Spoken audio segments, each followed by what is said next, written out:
¿Cómo andamos, Muy bien, doctor? muy Harta bien. pega parece. ¿Cómo?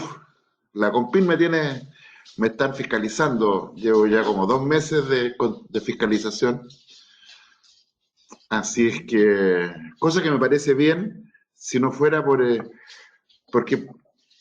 esa cosa que tienen a veces algunos funcionarios del Ministerio de Salud, eh, que es tan inexplicable, ¿no? Que es cómo hacer mal algo que podrían hacer perfectamente bien. ¿Ya? Es que es brutal, es brutal. Eh, y creo que es un tema para que lo conversemos hoy día, porque yo creo que este es un asunto que afecta a muchos chilenos, que es el tema de las famosas licencias médicas, ¿no? Eh, Como yo soy un tipo que trabaja mucho, de lunes a domingo online, entonces atiendo mucha gente y por lo tanto emito muchas licencias. Entonces, esta es la segunda vez que me fiscalizan. Hace 2 años atrás me hicieron una fiscalización bien dura y, y me pidieron una serie, que de nuevo la vez pasada también lo hicieron mal. Me llegó un correo electrónico diciendo que un día miércoles, me acuerdo, patente, sí, un día miércoles me llega un correo electrónico que tengo que tener de ese miércoles al lunes siguiente, o sea, miércoles, jueves, viernes, sábado, domingo, lunes, 5 días, tenía que tener 30 informes de 30 pacientes a quienes les había emitido licencias médicas un año atrás. Entonces había que buscar las fichas. Como la mayoría de esos pacientes eran pacientes de comunidades terapéuticas, pacientes con problemas de adicciones, tenía que no solo ubicar las fichas, sino que ubicar al psicólogo que los atendió hace un año atrás, al director de la comunidad de hace un año atrás, pedir los certificados de internación, pedir el informe del psicólogo que lo atendió hace un año atrás, y eso en 5 días. Y tenía que tener esos 30 informes, ni siquiera tenía que mandarlos online, tenía que presentarlos yo o dar un poder para que alguien en mi organización lo fuera a dejar a la Compin el día Esto lunes para, antes de esto las 12 para, de la tarde. esto para comprobar la realidad de las licencias médicas en el fondo, Lógico que ¿no? efectivamente los Claro. pacientes eran pacientes, que efectivamente estuvieron internos, que no era algo trucho. Entonces, bueno, fue una maratón del terror, donde por supuesto durante 5 días no pude trabajar, no pude atender, tuve que cerrar la consulta y dedicarme día y noche, y virtualmente día y noche, a elaborar todos esos informes, a recoger toda esa información, a juntar los informes de los psicólogos, de los directores de comunidad. Bueno, y el día lunes, todavía me acuerdo, a la una de la tarde, terminé de imprimir el último informe para salir rajado, esto en pandemia además, a dejar esta documentación antes de las 2 de la tarde. Llegué 15 minutos antes de que cerrara la Compin, porque además estos atienden en horario de gerente. A las 2 de la tarde ya se cierra ¿ah? Entonces, entonces llegué con 500 hojas. 500 hojas. Entonces, cuando me vio la persona que tenía que hacer la recepción de la documentación, que para con esas cosas la había, era una funcionaria administrativa que yo la conocía de años, de la Compin de Región Sur. Me dice, doctor, me dice, ¿y esto? Bueno, le digo, fue lo que me pidieron. Y me dice, pero doctor, ¿tanta información? Bueno, sí, pues si son 30 pacientes, le dije, ¿cómo? Tuve que recoger el resumen de la ficha, como en el informe que ustedes solicitan, piden además que una actualización, tuve que volver a entrevistarlos a cada uno de ellos para saber en qué estaban. Algunos seguían el tratamiento conmigo, otros no. Bueno, ahí está, pues eso es. Entonces me miran, bueno, mire, quédese tranquilo porque no me había tocado nunca que me entregaran unos informes así. Bueno, le dije, mire, ¿sabe qué? Para serle franco, lo disfruté. Y lo habría disfrutado mucho más porque finalmente en este informe que ustedes solicitan, uno revisa, ¿no? Ve qué pasó con todos esos pacientes que uno trató hace un año atrás. Entonces es una especie también de auditoría a uno mismo, ¿no? El trabajo que uno hizo. ¿Sirvió, no sirvió? ¿Qué sé yo? Así que la verdad que, miren, lo habría disfrutado mucho más si me hubieran dado un tiempo razonable. O sea, me parece insólito que pidan que en 5 días, que eso significó dormir 3, 4 horas diarias durante casi una semana, pues, le digo, para poder tener esto hecho como corresponde, si se trata de hacer las cosas bien, ¿no es cierto? No les voy a traer un mamarracho. Ay, pero doctor, pero es que usted tendría que haberme preguntado si usted podría haber pedido, si el plazo en realidad era de 2 semanas. Bueno, me dice, pero si eso no es lo que dice el correo era clarito, usted de aquí este lunes tanto tiene que tener esto, ¿no? En ninguna parte decía que podía tener más tiempo, etcétera. En fin. Bueno, la fiscalización concluyó así, y efectivamente no. Bueno, ahora de nuevo me están fiscalizando, pero de una manera más rara, porque no me ha llegado ningún correo, nada. Más bien, me empezaron a rechazar todas las licencias. Todas. Rechazan. ¿Ya? Entonces tengo que estar haciendo informes ya no son 30 informes, ahora debo llevar hecho unos 200 informes. ¿Ya? Pero claro, ahora por lo menos la gracia que tiene esta fiscalización es que al menos no tengo que andar buscando a nadie porque son pacientes de los últimos 2 o 3 meses. Entonces, no pierdo tiempo en eso. Pero es mucho trabajo. Es mucho trabajo y lo que resulta ya francamente indignante, porque ya no solo me afecta a mí, sino que a los pacientes, es que se les mandan los informes a la CONPIN, la dirección de la comunidad terapéutica emite un informe. Sí, efectivamente, el señor Merengano está interno acá desde tal fecha, no ha salido, es un tratamiento que dura 1 año, lleva 3 meses, lleva 4 meses, lleva 6 meses, etcétera. Está el certificado del psicólogo. Este señor efectivamente está en tratamiento, el psicólogo que suscribe lo ha visto en estos 3 meses, no sé, 18 veces, el diagnóstico es este, el plan de tratamiento es este, va el informe mío donde describo la historia, cómo se empezó a ser adicto, si tiene o no tiene una patología psiquiátrica adicional a su adicción, en fin, cada uno de esos informes son fácilmente, o sea, la parte mía psiquiátrica son 3 páginas, la parte, o 2, ¿ya? La parte psicológica son 3, 4 páginas. El certificado de internación es una carilla, o sea, 6, 7, 8 páginas de informe. Se les envía el informe a la CONPIN. Y en algunos casos, a pesar de los informes, rechazan el informe y obligan a apelar a la Superintendencia de Seguridad Social.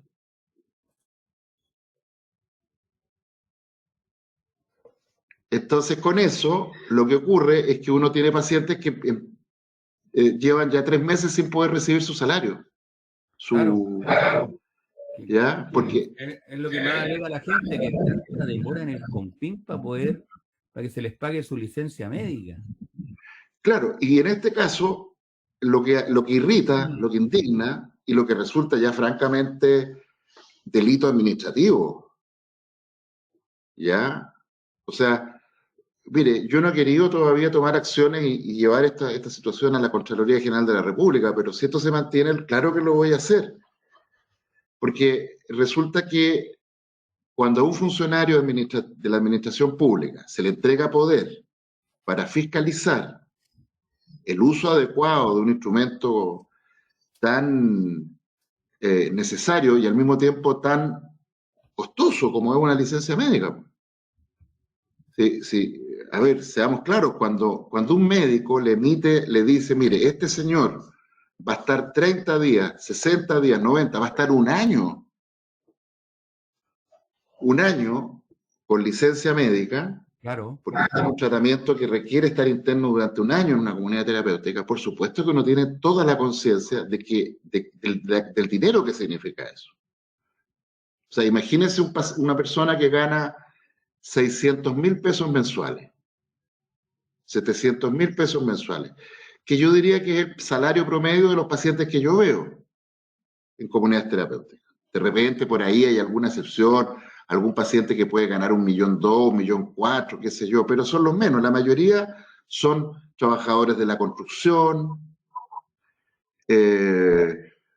trabajadores de la administración en supermercados, choferes algunos choferes de la locomoción colectiva, el Transantiago, en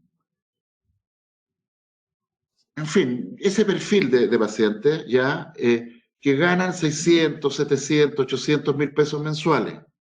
Entonces, imagínense lo que eso significa para FONASA, que le va a pagar a esa persona Claro. 800.000 pesos durante 10 meses, ya son 8 millones. 8 millones de pesos, y durante un año ya son casi 10 millones de pesos. Claro. Entonces, por supuesto que uno tiene que preguntarse, bueno, ¿vale la pena que el Estado de Chile invierta 10 millones de pesos en un tratamiento para este señor? ¿Tiene sentido en términos de una lógica de salud pública? Y esa pregunta yo me la hago cada vez que yo emito una licencia, en este contexto de comunidad terapéutica. Y le voy a decir por qué categóricamente la respuesta es sí. Porque resulta que esos 10 millones de pesos rinden en que resulta que un chofer del Transantiago, un obrero de la construcción, un profesor adicto, un médico adicto,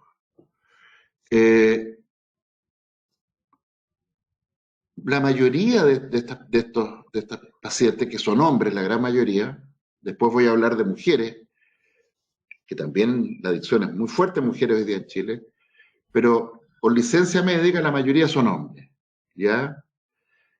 De esos hombres, detrás de cada uno de esos hombres hay por lo menos una familia. Niños, 7, 8, 12, 15 años, que por 10 millones de pesos van a tener de vuelta un papá, ya sea un padre proveedor, porque no es están separados con la madre justamente por la adicción, o un padre proveedor y además presente emocionalmente. ¿Ya? De cada 10 hombres adictos en comunidad terapéutica, al menos uno, está involucrado en delitos. Porque uno de cada 10 adictos graves comete delitos para financiar el consumo, porque empiezan a consumir, y llega un minuto en que se deschavetan y empiezan a robar en sus trabajos, empiezan a robar en sus casas, y algunos de ellos, sobre todo los que parten el consumo en la infancia, o sea, yo le diría que de cada 10 pacientes adictos en comunidad terapéutica, 3 parten su adicción a los 13, 14 años, consumiendo alcohol, marihuana. A los 15 ya están con cocaína y pasta base de cocaína. De esos pacientes, la mitad no termina el colegio. Y de los que no terminan el colegio, la mitad se involucran en actividades delictuales. O sea, mire, he tenido pacientes que trabajan en organismos públicos y que están traficando al interior del organismo público para financiar su propio consumo. Ya, tengo pacientes que una semana antes de ingresar a la comunidad terapéutica asaltaron a mano armada a alguien para poder seguir consumiendo. Entonces, por supuesto que esos 10 millones, 12 millones de pesos que el Estado de Chile invierte en ese tratamiento, tiene un rédito brutal.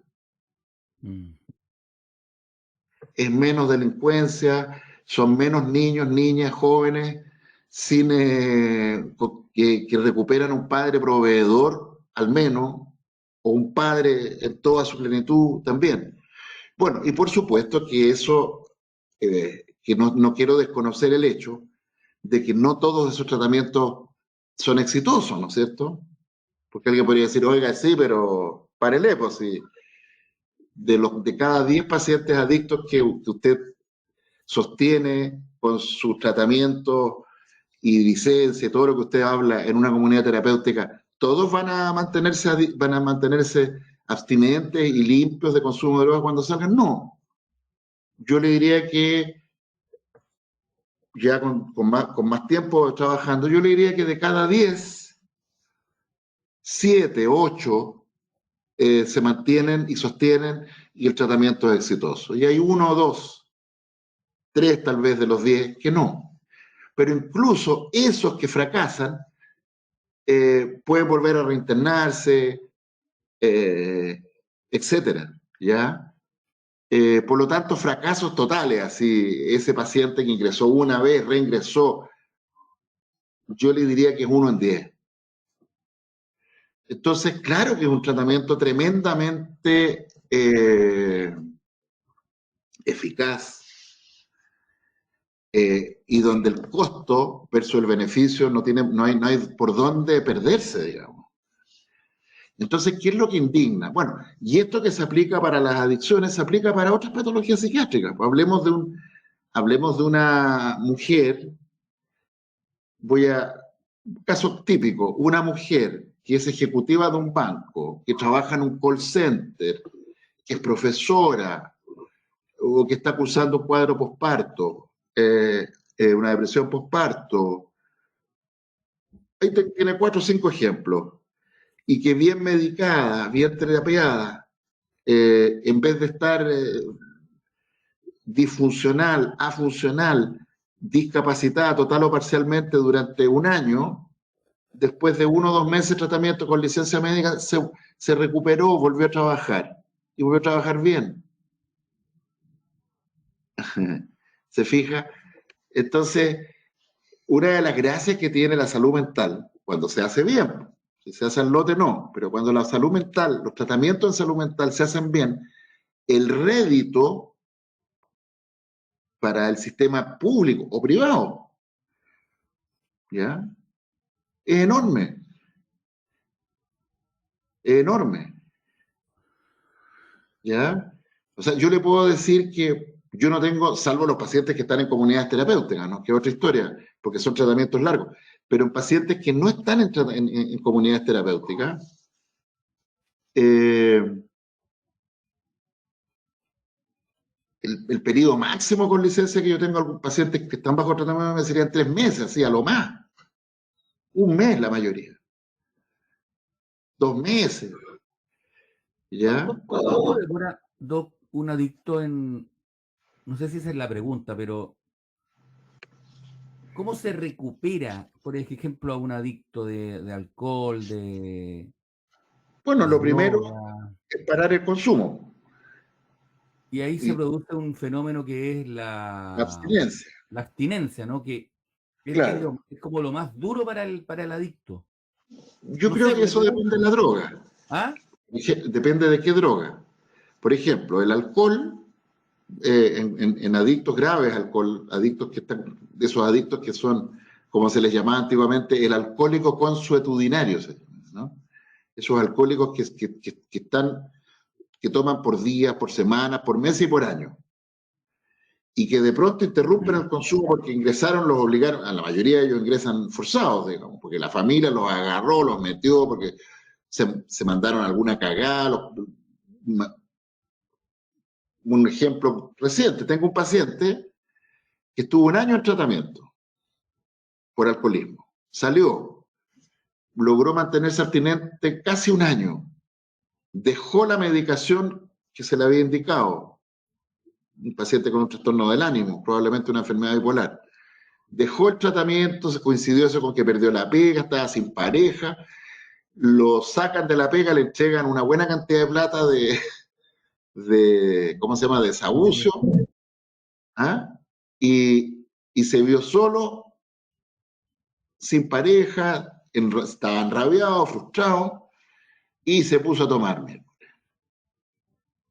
¿Ya? Se gastó todo su indemnización, todo el pago que tenía se lo gastó consumiendo alcohol, y termina chocando, borracho, casi matándose él y matando a otras personas, a propósito de los costos de nuestra tarea, ¿no es cierto?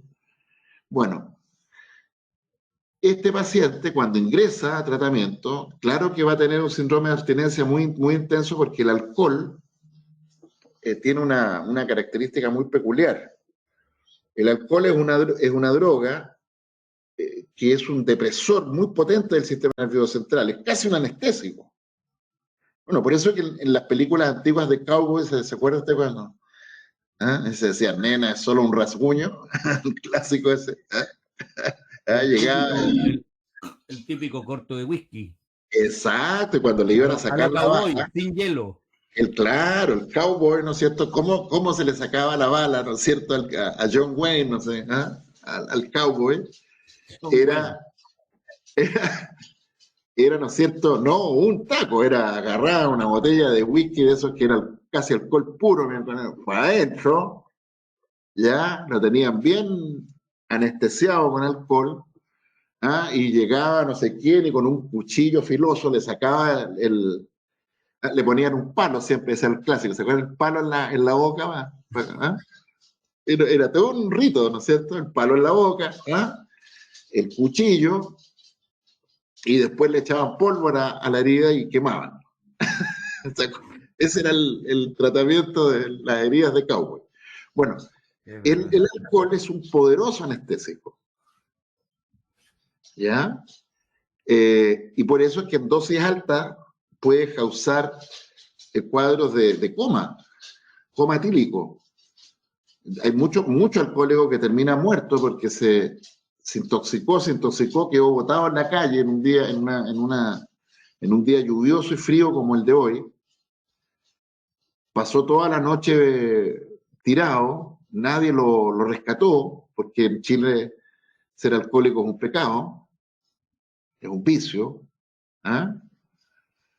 y se murió de hipotermia. Y ahí quedó el alcohólico muerto de hipotermia en las escaleras del Banco Central de Chile. ¿Ya? Bueno, ¿qué ocurre y por qué el alcohol causa ese efecto? Y es porque entre las muchas acciones del alcohol, una de las más importantes es que potencia la actividad de un neurotransmisor que se llama GABA. Ácido gamma aminobutírico, que es un neurotransmisor que funciona en el cerebro como una especie de, a propósito de esta idea oriental, ¿no?, del yin y el yang, de que es una idea presente también en la filosofía griega antigua, lo frío, lo caliente, ¿no es cierto? Esta idea de que de Heráclito, ¿no?, de los filósofos presocráticos, ¿no es cierto?, que el principio fundamental de la naturaleza es de la armonía de los opuestos, ¿no? ¿Ya? Que el universo, la biología, la física del universo, uno de los principios esenciales es el principio de opuestos que están en una especie de tensión dinámica, ¿no es cierto?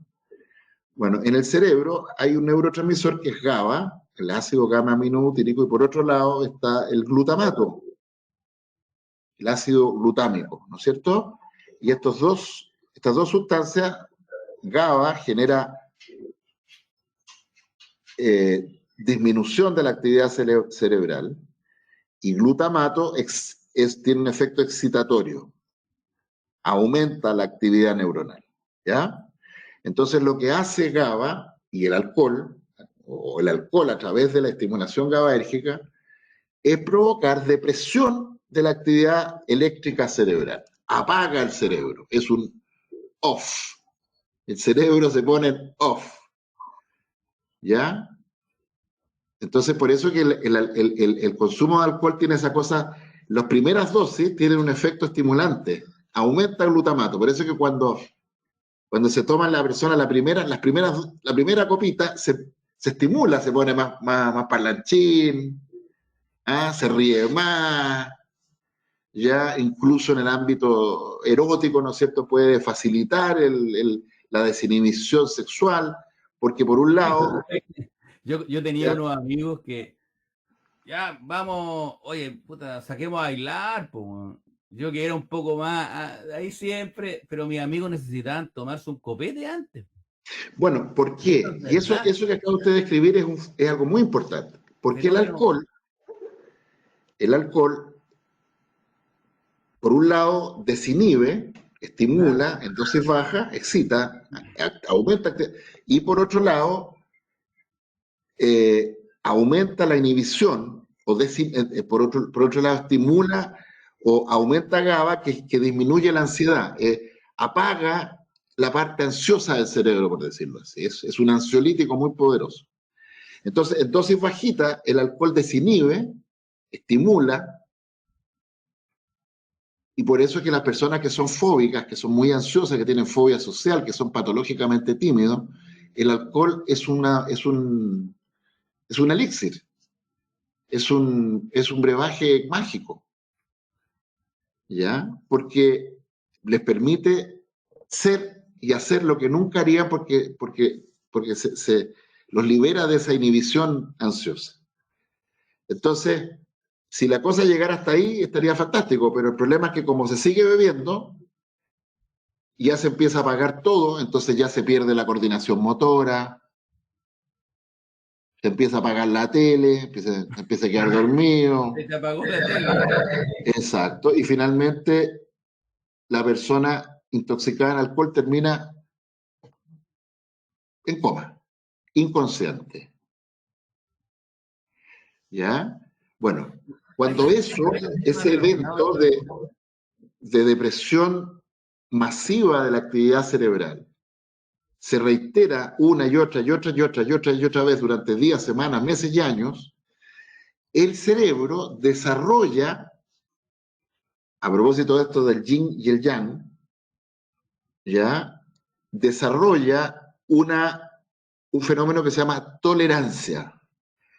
El cerebro empieza a generar más glutamato para contrarrestar el efecto depresor del alcohol.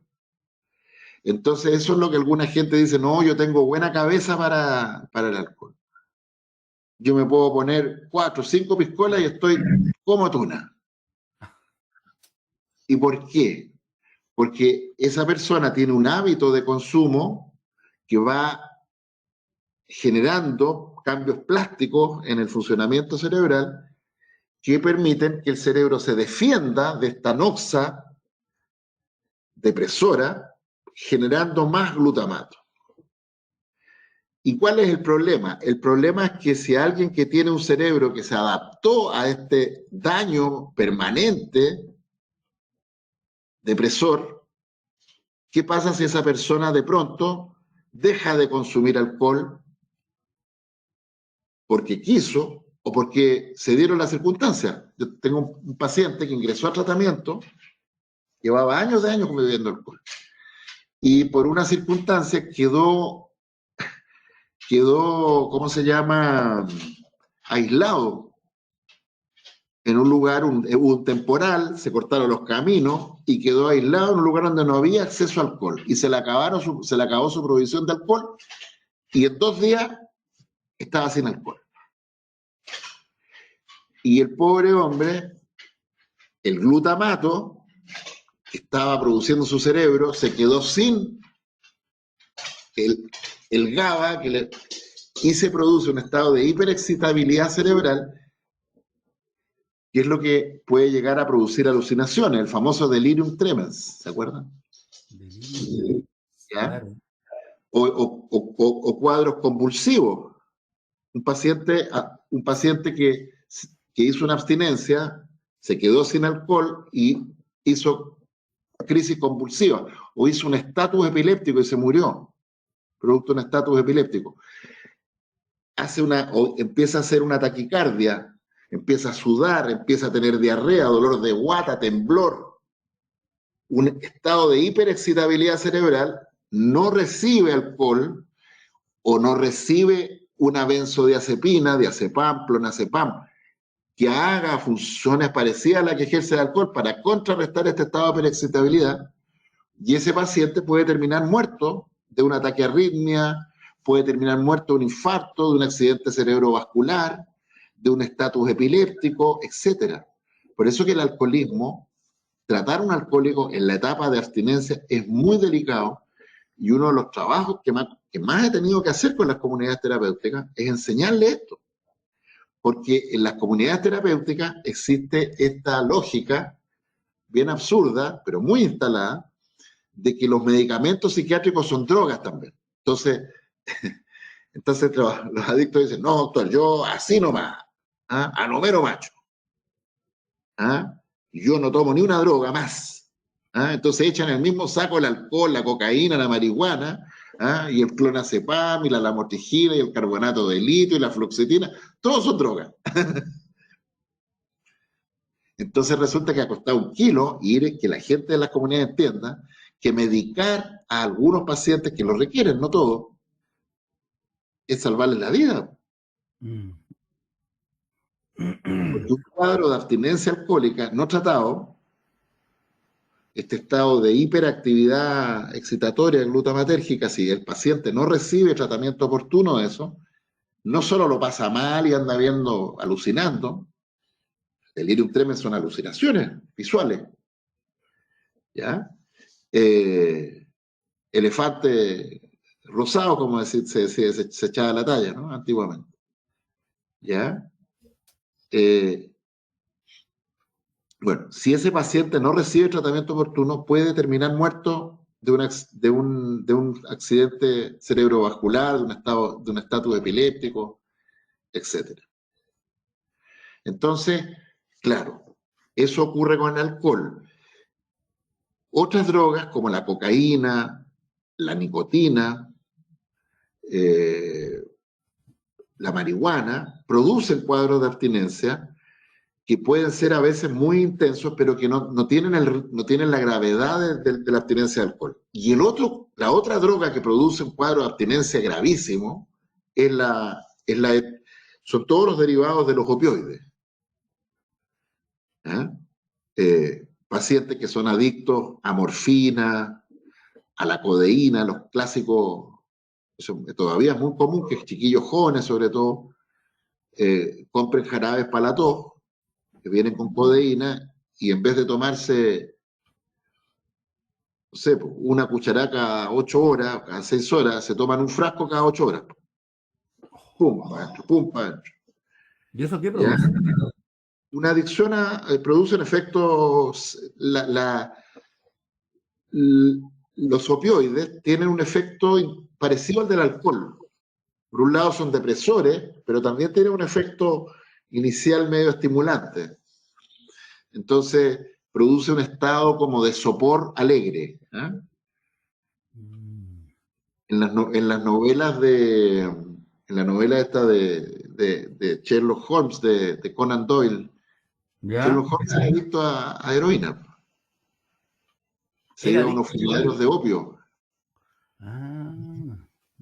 Y se hizo adicto, bueno, como ocurrió en esa época, mucha gente se hizo adicta a los opioides porque no existía el conocimiento hoy día de que esos son drogas que pueden producir adicciones.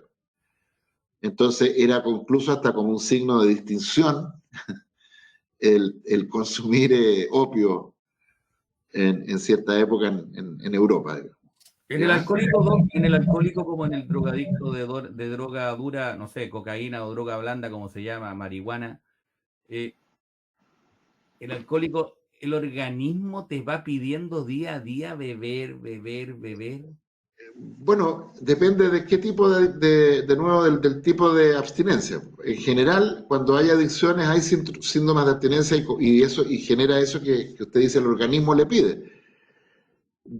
¿Ya? Pero eso puede ser algo mucho más sutil. La adicción, por definición, es una condición biológica. No es una cosa mental, no es un vicio como cree la gente. El adicto a nicotina, que es una droga tan dura como el alcohol, la marihuana, la cocaína, esa distinción entre drogas duras y drogas blandas es una muy mala conceptualización, ya que se está súper instalada, así que no se sienta reprendido por decirlo. Al revés, le agradezco que haga esa dicotomía entre drogas duras y drogas blandas, que está muy instalada. De hecho, hay psicólogos que la usan. ¿Ya? Drogas duras, drogas blandas. Y la verdad que la nicotina, por ejemplo, que podría ser calificada como una droga blanda, no tiene nada de blanda la nicotina. La nicotina es una droga tremendamente adictiva, muy adictiva. Es una de las adicciones más difíciles de tratar,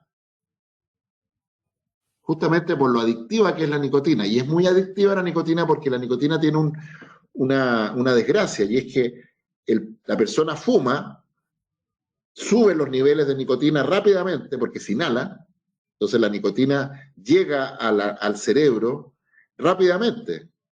Las drogas que se inhalan, como la cocaína, la nicotina, son muy adictivas porque en muy poco tiempo se alcanzan concentraciones plasmáticas y cerebrales muy altas, entonces tiene un efecto de un pencazo, digamos.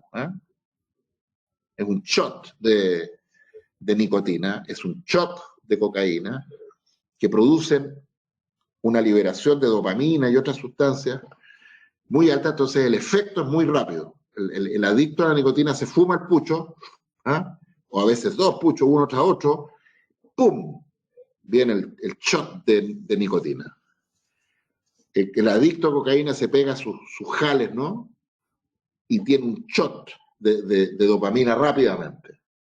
Pero tan rápido como es la subida, es la baja. Entonces, al poco tiempo hay que reforzar de nuevo y de nuevo. Entonces, por eso que los adictos a nicotina terminan fumándose una o dos cajetillas al día. ¿Ya? Así que de blanda, la nicotina y la cocaína, nada. Nada. Y la marihuana, que es como el paradigma de la droga blanda, de nuevo lo mismo. La marihuana es una droga de inhalación, es muy adictiva. De cada 10 niños jóvenes que consumen marihuana, 1 o 2 terminan adictos. Y eso es lo que nos tiene hoy día en Chile encumbrados en el lugar número 1 de adicción a marihuana en el mundo. ¿Ya? 2 de cada 5 escolares chilenos están consumiendo marihuana regularmente, una vez a la semana. En promedio. Y de los que se hacen ya adictos, definitivamente, la mayoría está consumiendo marihuana todos los días, día por medio.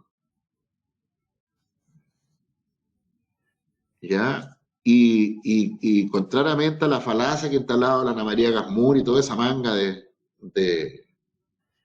mercenarios, son mercenarios, ellos se han enriquecido vendiendo marihuana supuestamente medicinal. Circunstancias que, claro, la planta de marihuana tiene dentro de sus componentes una sustancia que es el cannabidiol, que es terapéutico en algunas condiciones. El cannabidiol, la planta de la marihuana tiene varios componentes. Los más importantes son el THC, que es el tetrahidrocannabidiol, y el cannabidiol. El THC, el tetrahidrocannabidiol, no tiene nada de terapéutico. Es adictivo, es neurotóxico. Daña permanentemente el funcionamiento cerebral en la medida que se empieza a consumir de manera regular. El cannabidiol no es ni adictivo y no es neurotóxico. Y es terapéutico, por ejemplo, en ciertas epilepsias refractarias, en ciertas enfermedades neurológicas, en que se usa para tratar espasmos o contracturas musculares graves. ¿Ya? De hecho, hace años atrás, yo estuve ahí a punto de cerrar con un investigador de la Universidad de Chicago, Wei Zheng, y con grupos más clínicos, la posibilidad de hacer ensayos clínicos usando cannabidiol en patología psiquiátrica. Así que yo no tengo ningún problema con usar cannabidiol como un tratamiento psiquiátrico, neurológico, etc. Pero una cosa es el cannabidiol extraído de la planta, procesado farmacológicamente, y otra cosa es vender la planta entera. Esa cuestión no es medicina, eso es un mercanchinfleo de estos mercenarios canallas. ¿Ah? Pero bueno, o sea, el mercado de la marihuana, de la venta de marihuana, es un mercado que mueve millones de dólares en todo el mundo, millones de dólares. Millones. Y tienen su estrategia de marketing en los medios de comunicación, etcétera. Acá los pibes de consumo de marihuana. Bueno, pero por supuesto, sí, o sea, le han hecho toda la propaganda que han tenido la prensa, salvo honrosas excepciones, han tenido la prensa haciéndoles propaganda. Entonces, ese es el resultado, pero resulta que como la planta entera con THC no tiene nada de terapéutico, entonces los cabros terminan desarrollando daño cerebral, pérdida de función intelectual, deterioro cognitivo, trastornos del ánimo y psicosis en un porcentaje de los adictos. La marihuana, junto con la cocaína, son las drogas que más psicosis causan. La psicosis por marihuana, la psicosis por cocaína, son cuadros muy, muy graves. Y le voy a decir más, la psicosis de la marihuana es 1000 veces más grave que la de la cocaína. Un paciente que está con un cuadro psicótico paranoide por cocaína, uno lo medica, qué sé yo, lo mantiene abstinente por 2 semanas y después puede eliminar el antipsicótico y la probabilidad de que vuelva a la psicosis se escala a 0. En una psicosis por marihuana son tratamientos que si el paciente no sigue tomando el antipsicótico vuelve a la psicosis. Mire, Pablo,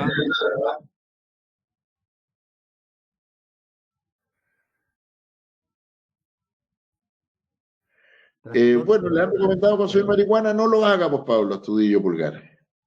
¿Ya? Lo que tendría que recomendarle es que cambie de psiquiatra. Porque si lleva 25 años con un tratamiento que no lo mejora, cosa que no tiene nada de raro, yo le diría que de cada 10 pacientes que yo recibo en mi consulta privada, la mitad vienen con historias como la suya. 5, 10, 15, 25 años de tratamiento que no funciona. ¿Cuál es el trastorno de ansiedad depresiva, ya que Pablo Astudillo lo es un nombre, es un nombre para describir más bien síntomas. Son personas que por años sufren de angustia, inestabilidad del ánimo, falta de energía que va y viene, insomnio, alteraciones del apetito, del deseo sexual, y que habitualmente van a ver a médicos generales, neurólogos, a veces algún psiquiatra, y les empiezan a dar toda clase de antidepresivos, sertralina, escitalopram, fluoxetina, venlafaxina, y no mejoran. Y eso que uno podría decir, pero qué extraño, ¿por qué no mejoran? No tiene nada de raro. El 50% de los pacientes que sufren de ansiedad y depresión no solo no mejoran con antidepresivos, sino que muchas veces empeoran con antidepresivos. Y muchas veces el tratamiento para sanar a ese paciente es eliminar los antidepresivos.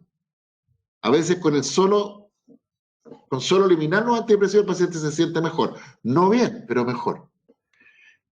Y en esos pacientes, en la mitad, pues, no estamos hablando de un poco, la mitad de los pacientes que sufren de ansiedad y depresión no mejoran o incluso empeoran con antidepresivos. O algunos mejoran un poco, pero no al 100%. En ese grupo de pacientes que o no mejoran o empeoran, o mejoran poco, pero no mucho con antidepresivos, la gran mayoría de esos pacientes mejora cuando se les trata con estabilizadores del ánimo. Algunos mejoran con un medicamento que se llama lamotrigina, otros con un remedio que se llama carbonato de litio, otros con ácido valproico, risperidona, aripiprazol, solos o a veces combinados con antidepresivos. Y por último, hay un grupo mucho más pequeño de pacientes que sufren de ansiedad y depresión que no mejoran ni con estabilizadores del ánimo ni con antidepresivos y mejoran con un tratamiento que se llama terapia electroconvulsiva. Tricalma es un ansiolítico, ese nomás, pues, pero el Tricalma ya no lo venden ya, pues. Ese es Triazolam, ¿no? Si no me equivoco, Pablo, el Triazolam entiendo que ya lo sacaron del mercado, a menos que usted tenga un proveedor exclusivo. Me confirma, pero el Tricalma es más viejo que Pinochet, po. como de otra época eso. Claro, exacto. Hoy solo el Prazolam. Ya, pero ese tratamiento no es un mal tratamiento, pues es como, miren, a ver, todos los benzodiazepinas, clonazepam, alprazolam, clotiazepam, diazepam, bromazepam, etcétera, todos los cepam son fármacos extraordinarios. Primero tengo que decir eso. Las benzodiazepinas son fármacos extraordinarios, porque son la aspirina de la psiquiatría. ¿Y qué médico podría decir que la aspirina, el paracetamol, los antiinflamatorios, el ibuprofeno, el ketoprofeno, son malos fármacos? Son fármacos maravillosos. Son fármacos maravillosos porque permiten que un paciente que está con fiebre, con dolores musculares, qué sé yo, se toma su aspirinita, su paracetamol, su ibuprofeno y en menos de una hora se siente infinitamente mejor. Así que, sin duda que las benzodiazepinas son eficaces para bajar la ansiedad, pero no tratan la causa. Son tratamientos sintomáticos, ¿no? Y son tratamientos además parciales, porque yo siempre le digo a mis pacientes, es como si usted tuviera tuberculosis, ¿ya? Y estuviera con fiebre por meses, por años, ¿no es cierto? Y tosiendo y expectorando, qué sé yo, ¿ya? Y se conformara con tomar aspirina. Claro, si toma aspirina o ibuprofeno, qué sé yo, se va a sentir mejor, pero no se va a mejorar. Bueno, hoy día la psiquiatría cuenta, en la gran mayoría de los casos, ¿ya?, con tratamientos que curan la causa de la ansiedad, que en el 90% de los casos tiene un pilar médico, biológico, cerebral, pero que a veces también requiere de asociar ese tratamiento farmacológico a psicoterapia. Y al revés también, hay algunos casos, los menos, pero los hay, en donde la psicoterapia basta y sobra y no es necesario medicar. También está esa situación, pero son los menos. Los menos. Lo habitual es que el paciente necesite medicarse y a veces psicoterapia. ¿Ya? Entonces, ahora, ojo que de esos pacientes que sufren de trastornos del ánimo de largo vuelo, ¿eh?, en eso, o sea, lo habitual es que haya adicciones. De hecho, no le vamos a preguntar a Pablo, yo le apostaría que Pablo está bebiendo alcohol más de la cuenta. Dice que no toma y no... Ah, dijo que no, aclaró. Bueno, entonces es la excepción a la regla. No tomo ni fumo a mis 57 años. Solo con ansiolítico me mantengo en calma. Me han Fantástico. recomendado consumir marihuana. Claro, si consume marihuana se va a sentir mejor. También si consume alcohol. También si consume cocaína. Pero yo le recomiendo que mejor se trate. Perfecto, excelente, Pablo. Súper. Si tomara alcohol se sentiría mucho mejor, no lo dude. Y si consume marihuana también, se va a sentir mucho mejor durante algunas horas.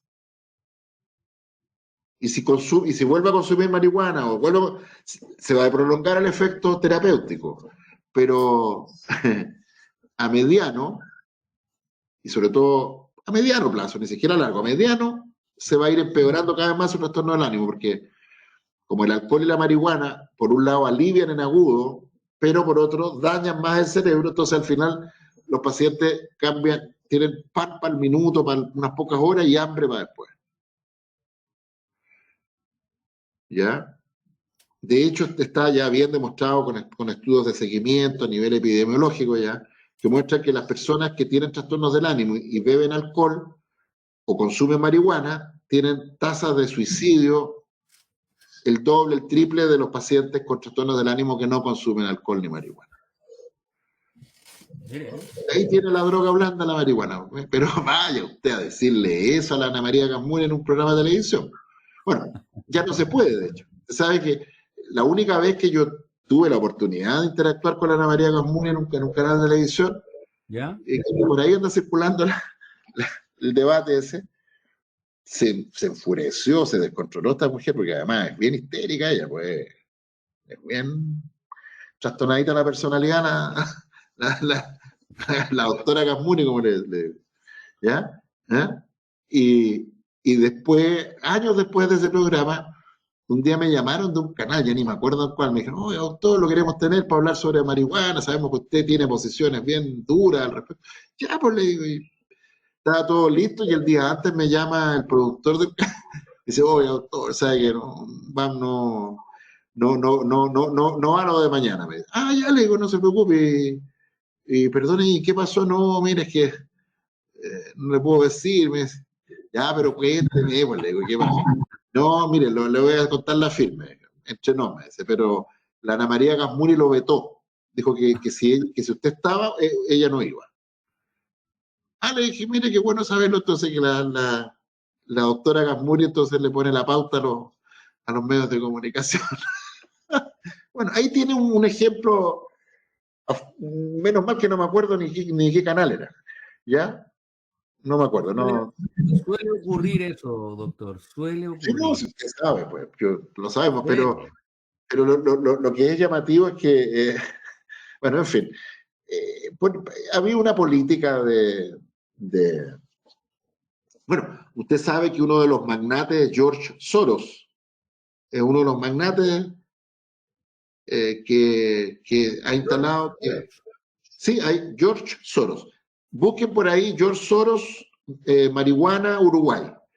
Entiendo que George Soros es uno de los principales inversores de plantaciones de marihuana en Uruguay. O inversionistas más que inversores. Inversionistas. Financista de Giorgio Jackson. Pues ¿cómo se llamaba el movimiento este que tenía Giorgio Jackson? Ahí me pilló el movimiento de Jackson. Era al que estaba, pues, antes que se formara el Frente Amplio, Giorgio Jackson tenía el Revolución Democrática. El Partido Revolución Democrática recibió financiamiento de George Soros, que tiene una fundación, no me acuerdo cuál se llama. Ana Javier dice que ella consume leche de marihuana. Leche de marihuana, eso sí que para mí es nuevo, leche de marihuana, suena bonito. No lo tomo todos los días, la necesito. Y no sabía que había leche de marihuana. ¿Y dónde la ordeña? Pregúntele. Leche de marihuana. Así, ordeñando los cogollos, güey. Yo creo que Anita hierve cogollos o hojas en la leche, así como uno puede tomar leche con hierba mate, no sé. ¿Qué le parece? Porque es que yo creo que es por la leche seguramente, pues Anita, debe ser si la leche es muy re buena. Morales dice legalizar las drogas. Bueno, eso, ni hablar de esa. estupidez que se ha dicho. Mire, le voy a decir una sola cosa. En los países donde se ha legalizado la marihuana no se acaba el tráfico. ¿Ya? Así que si alguien cree que porque se legalice la nicotina va a haber menos consumo de nicotina, no. Pues. El ejemplo de la nicotina es un buen ejemplo. Ah, leche con hoja, dijo más atrás. Es claro. Perfecto. Dígale que lo cambie por hierba mate mejor. Aquí La está, leche dice que con hierba mate. ella trata la fibromialgia y tiene una discopatía lumbar degenerativa. Mira. Los médicos matan. Ándale, ahora soy un asesino. No, menos mal, Anita, no, aléjese de los médicos, se los mata sanos, como le llaman. Los mata.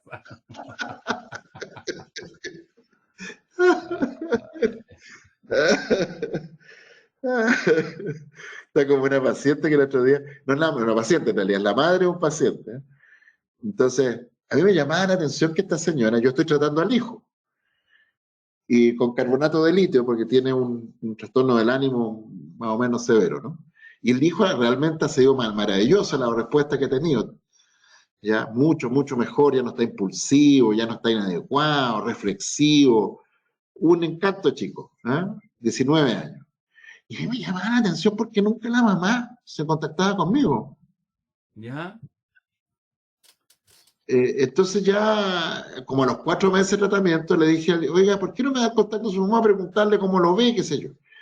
Le mando, le escribo a la mamá, hola, soy el doctor Paz, quería saber cómo me veía su hija. Ay, me dice, me mando nada. Uy, doctor, está fantástico mi hijo. Yo realmente mucho mejor, le agradezco tanto, qué sé yo.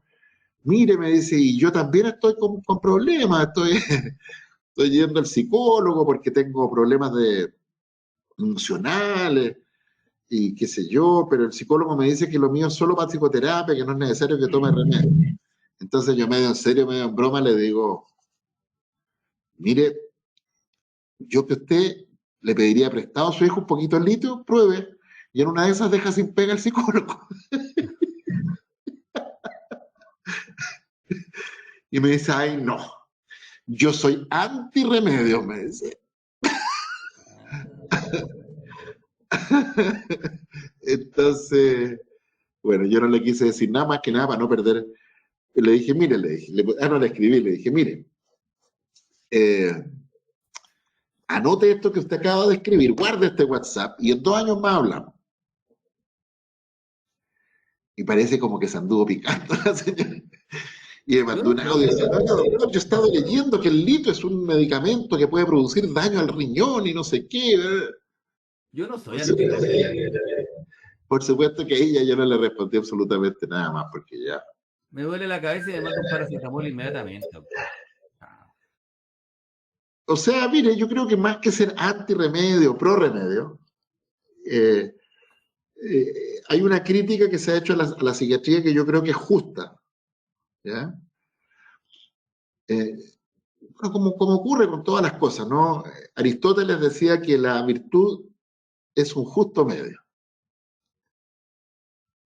La virtud es un hábito de la voluntad, ¿no? Un ejercicio voluntario, un hábito, ¿ya? Donde el virtuoso está siempre midiendo sus decisiones, sus actos, buscando actuar bien, ¿ya? Y actuar bien, decía Aristóteles, siempre supone un equilibrio, de nuevo el yin y el yang, ¿no? Entre dos extremos, ¿ya? Por ejemplo, el valiente, el que tiene el hábito de actuar de manera valiente, se mueve entre la cobardía, que sería aquella persona que le tiene miedo a todo y que se deja llevar por ese miedo y se esconde y se oculta y es un cobarde. se hace un cobarde. Se transforma en un cobarde. Y al otro extremo está el imprudente, pues el temerario.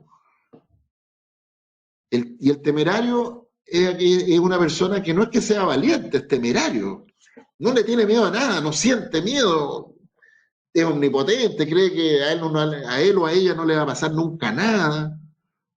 Y eso no tiene nada de virtud. ¿Ya?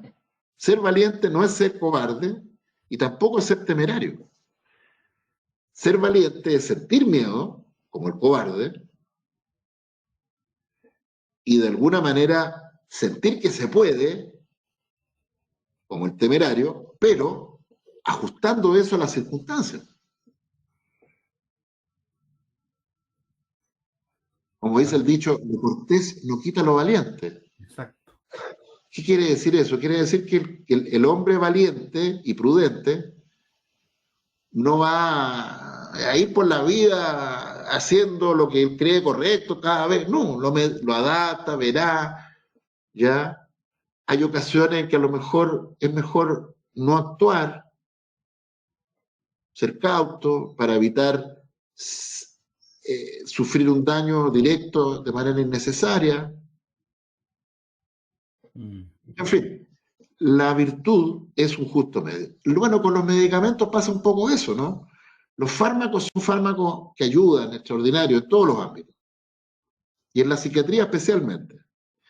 Pero claro, el médico se mueve entre dos extremos, ¿no? Por un lado está la desidia, la negligencia, el nihilismo terapéutico, ya no hay nada más que hacer. ¿Eh? Y por otro lado está lo que los griegos llamaban el furor curandis. No sé si los griegos, los latinos más bien. El furor curandis, que que yo creo que todos los médicos, sobre todo cuando somos más jóvenes, a veces tendemos a caer en eso, andamos por la vida recetando. Yo todavía me acuerdo cuando recién andaba repartiendo fluoxetina por todo Chile. ¿Eh? Y uno cuando va envejeciendo, va adquiriendo más prudencia, va aprendiendo que no siempre hay que medicar. ¿Ya? Y encontrar ese justo equilibrio entre no medicar de manera excesiva, el furor curante, y dejar de medicar cuando es necesario y se puede y se debe hacer, que sería como el estupor curandis. Entre el estupor curandis y el furor curandis está el acto virtuoso del médico que actúa a tiempo con la medicación necesaria. Entonces, claro, yo entiendo que haya mucha gente que tiene desconfianza, sobre todo los psiquiatras, los neurólogos, porque yo creo que los psiquiatras, los neurólogos, sobre todo cuando somos más jóvenes, tendemos a sobremedicar. ¿Ya? Cosas en dosis o innecesarias, o incluso cuando no es necesario, de acuerdo. Recojo eso, me hago cargo, es más, me declaro culpable de haber quizás medicado a mucha gente más allá de la cuenta, y eso es así, y claro, ahora me río un poco, lo puedo decir, pero claro, no tiene nada de chistoso, digamos, si finalmente sobremedicar, bueno, nadie se va a morir por eso, pero no es buena medicina, ¿se fija? Pero claro, lo puedo decir también porque digo, bueno, que la medicina es un arte, ¿ya? Y como decía Hipócrates, el arte es largo y la vida es corta, ¿ya? Entonces, cuando uno está recién empezando a hacer bien las cosas, se muere. Sí, ¿eh? Ya está viejo ya. Oiga, ¿Ah?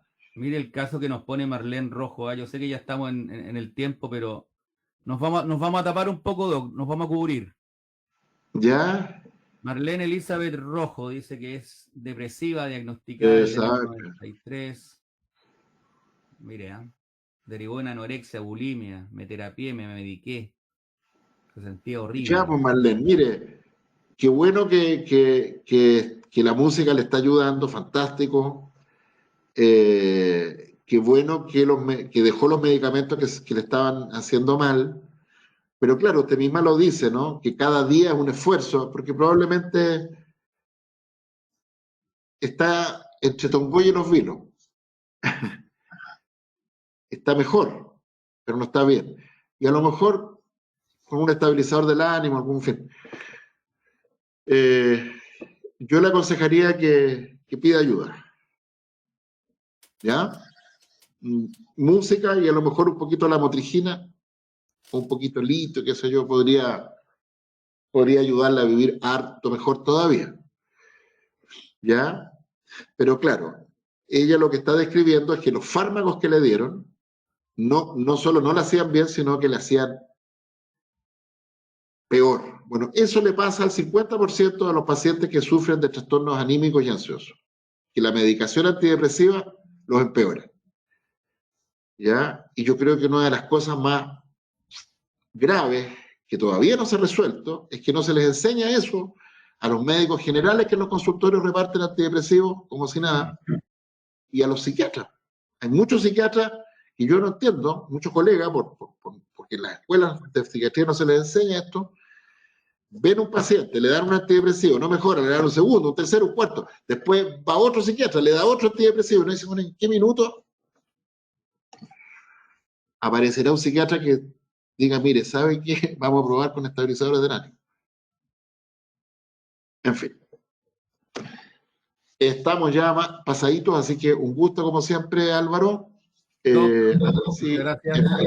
estamos de nuevo conversando sobre adicciones, que va a ser la piedra angular sobre la cual nos iremos moviendo durante los próximos meses. Gracias, Doc. Buena semana. Mañana es feriado, igual. Día del Trabajador. 1 de mayo que se está celebrado trabajando como corresponde. Chao, Ahí me chao. mandan saludos desde YouTube. Pati, excelente, dice Pablo Estudio también. Chao. Chao, Doc. Chao. Que esté bien. Chao.